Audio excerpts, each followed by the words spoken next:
करने वाले विद्यार्थियों या अन्य जो तत्व हैं उनके विरुद्ध जो कार्रवाई माननीय मुख्यमंत्री जी और माननीय शिक्षा मंत्री जी के निर्देशानुसार हो रही हैं और हरियाणा विद्यालय शिक्षा बोर्ड जो कार्रवाई कर रहा है उसको भी आप बड़े प्रभावी ढंग से प्रस्तुत कर रहे हैं, जिससे समाज में एक यह संदेश जा रहा है कि हरियाणा विद्यालय शिक्षा बोर्ड न केवल कल रहित परीक्षा करवाने के लिए प्रतिबद्ध है बल्कि बहुत गंभीर भी है। शायद आप सभी साथियों को हमारे से ज़्यादा इस बारे में मालूम है कि शुरू में जो थोड़ी बहुत ऐसी घटनाएं हुई थी जहां पेपर आउट हुए थे, अब कहीं इस प्रकार की घटना आजकल नहीं है। कल ही माननीय मुख्यमंत्री महोदय से मेरी भेंट हुई थी, तो माननीय मुख्यमंत्री महोदय ने कहा है कि क्वालिटी एजुकेशन पर खास ध्यान दिया जाए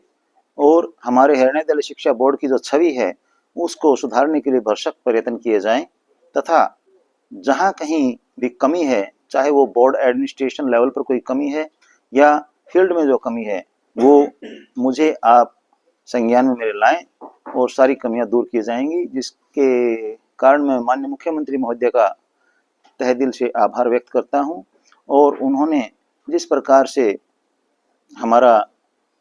अब हौसला बढ़ाया है, इससे अब हम और ज़्यादा ऊर्जा के साथ आगे हरियाणा विद्यालय शिक्षा बोर्ड की जो बाकी की परीक्षाएं हैं जो कि 29 मार्च तक संचालित होंगी, उनको बखूबी बड़े अनुशासनात्मक तरीके से और परीक्षा की पवित्रता को बनाए रखते हुए संपन्न कराएंगे। धन्यवाद। अब तक जो यूएमसी केस का सवाल है, 381 टोटल मामले अब तक संज्ञान में आए हैं। जैसा कि आप सभी को पता है 27 फरवरी से परीक्षाएं शुरू हुई थी और आज 12 मार्च तक कुल 381 मामले दर्ज हुए हैं, जिनमें से इम्पर्सोनेशन के केसेस कुछ ज़्यादा नहीं संज्ञान में आए हैं। आमतौर पर 1-2 केस हर रोज आते हैं, तो लगभग 20 के करीब केसेस इम्पर्सोनेशन के अब तक टोटल आए हैं। जहां कहीं भी स्टाफ ऑन ड्यूटी के स्तर पर कोई अनियमितता पाई गई है, उनको रिलीव किया गया है।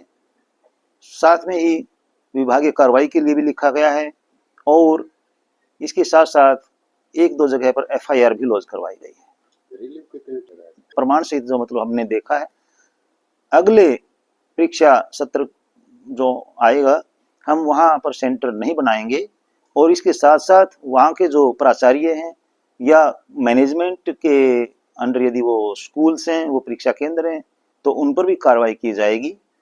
इस तथा जो कर्मचारी ड्यूटी पर हैं, यदि किसी कर्मचारी की संलिप्तता इसमें मिलती है, उनके विरुद्ध विभागीय कार्रवाई होगी और माननीय मुख्यमंत्री महोदय ने जैसा मुझे निर्देश भी दिया है, यह कार्रवाई काफी सख्त होने जा रही है।